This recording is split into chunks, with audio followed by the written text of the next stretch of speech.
అమ్ముని మీ చేతులతో చంపారా? నా చేతులతో చంపకపోయినా చంపించింది నేనే కదా. అంటే మీ కుర్రోలతో చంపించారా? ఎవ్వరికీ కనబడకుండా అడవిలో తిరుగుతున్నప్పుడు అమ్మ ఊర్లోకి వచ్చిందనే విషయం నాకు తెలిసింది. ఆవేశంతో ఉన్నాను కదా, చంపమని నేనే చెప్పేశాను. అసలు ఈ కథంతా మీరు గణేష్ అన్న వాళ్ళ తమ్ముడిని పడవడం నుంచి మొదలైంది కదా. అసలు నా గురించి తెలుసుకున్నారా? మీ పేరేంటి? రాజేష్ అన్న. అవును, ఈ కథ అంతా నేను గణేష్ అన్న వాళ్ళ తమ్ముడిని పడవడం నుంచే మొదలైంది. నేను గణేష్ అన్న తమ్ముడుగా పుట్టడం నా అదృష్టం రా. సడన్ గా ఎందుకు? గణేష్ అన్న వాళ్ళ ఇంటికి రమ్మన్నాడు శివ. రే విష్ణు ఇటు రాబే. రే ఆడు విష్ణు కాదురా. నాకు తెలుసు బే, నువ్వు మూసుకో. బానే వినబడిందిరా. శివుడు నా కొడుకు అనుకున్నాను రా. శివుడు తగ్గిపోయిందా?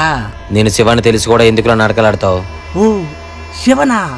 బొట్టు పెట్టలే కదరా, కన్ఫ్యూజ్ అయిపోయాను. రే విష్ణు కాదంట్రా, శివంట.